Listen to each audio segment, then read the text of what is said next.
Okay, let's unpack this. Imagine a world where, huge success and influence might feel like a license to act without consequence. That's kind of the complex, maybe unsettling backdrop to the material we're looking at today, right here on DRM News Global.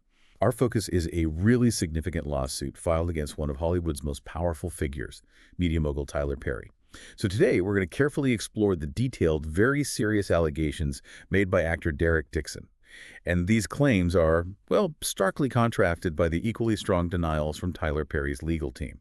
Everything we talk about is based only on the sources you've shared with us. Absolutely.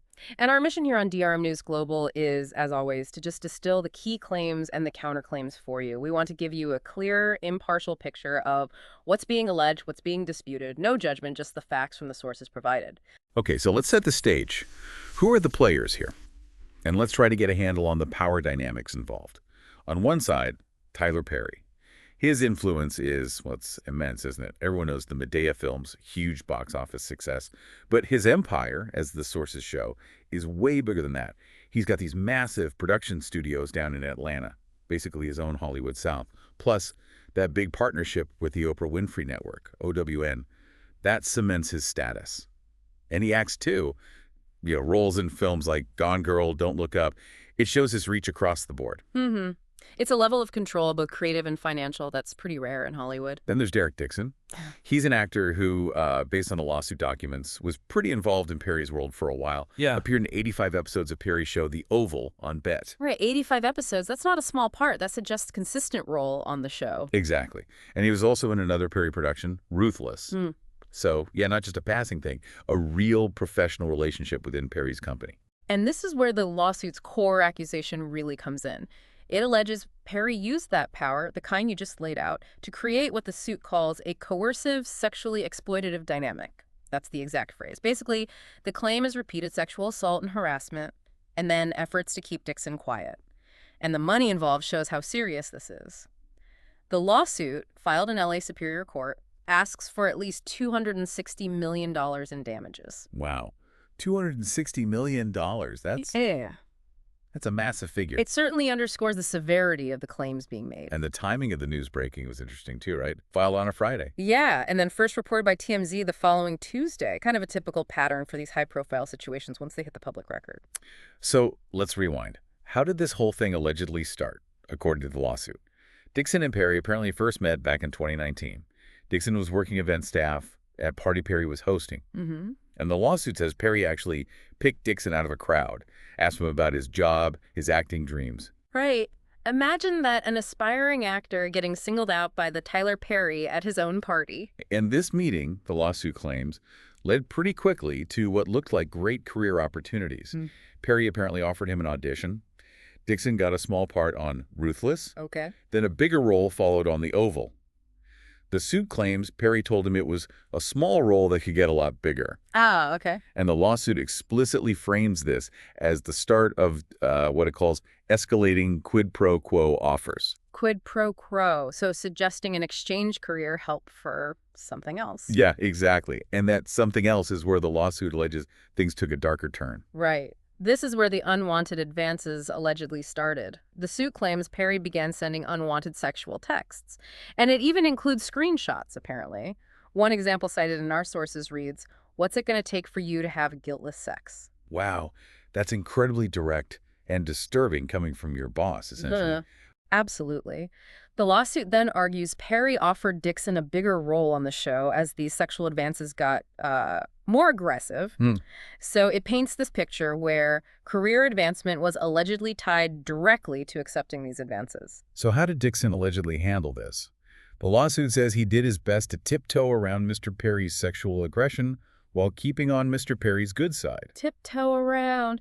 That phrase really captures the difficult position alleged, doesn't it? Trying to navigate without causing trouble for your career. Yeah, walking on eggshells. And it apparently got more explicit. According to the suit, yes. It claims Perry made it clear that if Dixon ignored him or didn't play along with the sexual innuendos, his character would be killed off the show. Die was the word used. His character would die, okay. The lawsuit states this made Dixon immediately realize his job security depended on his relationship with Perry. That's a really stark claim of coercion, linking job survival to dealing with unwanted advances. Okay, so Moving into the really serious allegations of assault now, as detailed in the lawsuit. There's an incident described at Perry's home in Georgia. Dixon was invited over, served drinks, told to stay in a guest room. Mm-hmm.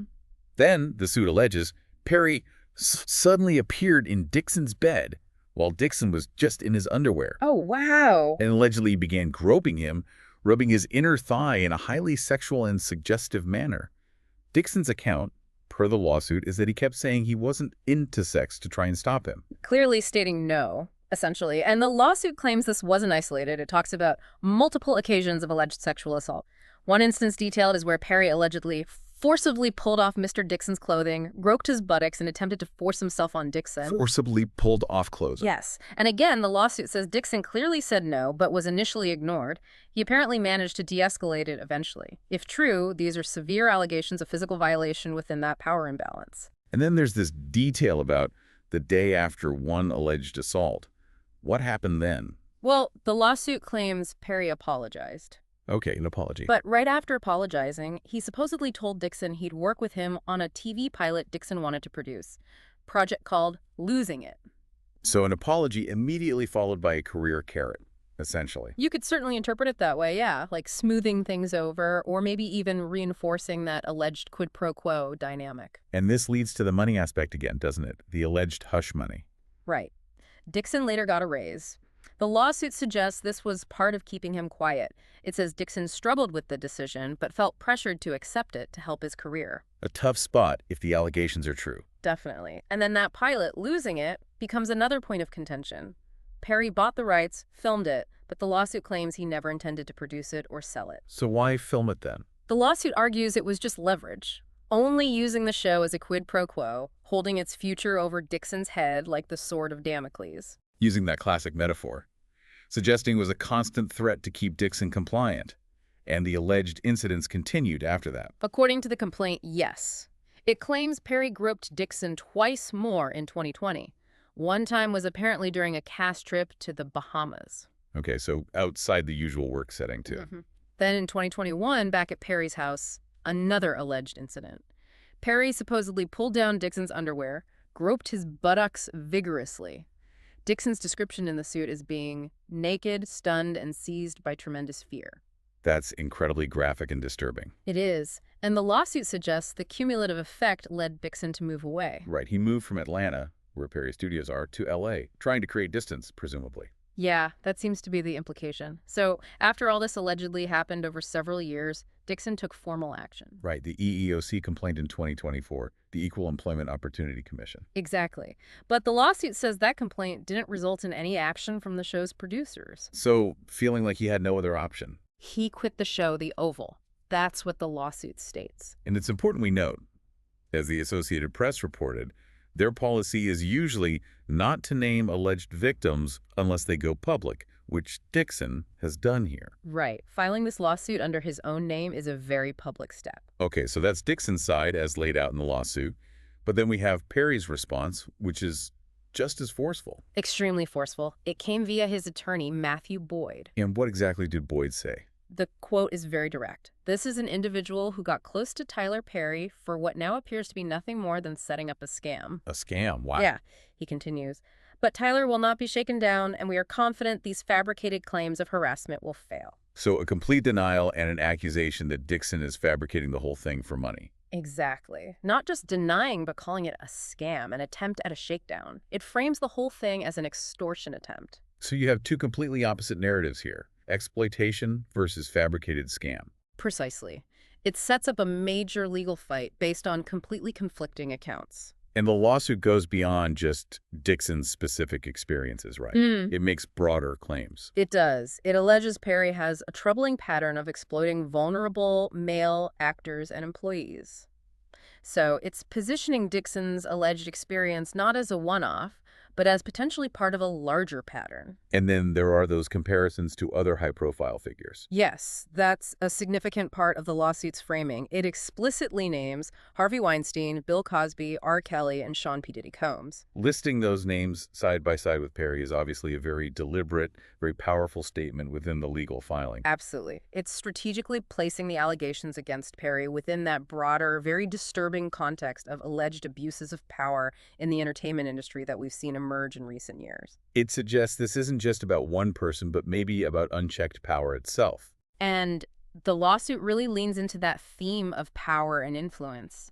It asserts that Mr. Perry's success has led him to believe that money and influence can get him whatever he wants, kind of suggesting a sense of immunity that comes with that level of wealth and control. Mm-hmm.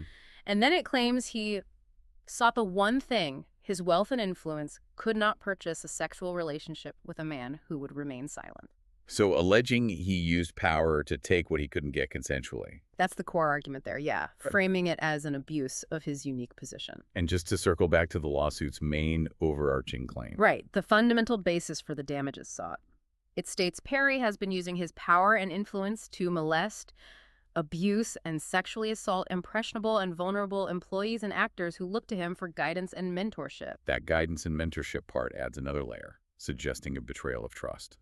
It definitely frames it as exploiting a relationship where vulnerability and aspiration were present. So as we wrap up this DRM News Global Deep Dive, wow, we've gone through some incredibly detailed and serious allegations from Derek Dixon, and those stand in complete opposition to Tyler Perry's vehement denials, his team calling the claims fabricated a scam.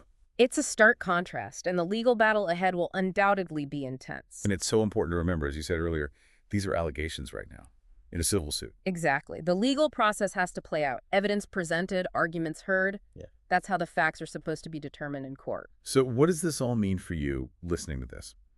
As these high-profile cases unfold and we see these clashing narratives play out so publicly, how do we, as an audience, weigh these kinds of allegations against established power? And maybe what broader questions does a case like this raise for all of us about accountability, about consent, especially in industries like entertainment that are so built on dreams, aspiration, and, yes, immense influence? Yeah, it's complex terrain, and this case really throws those difficult questions into sharp relief, doesn't it? It certainly does. Something to think about.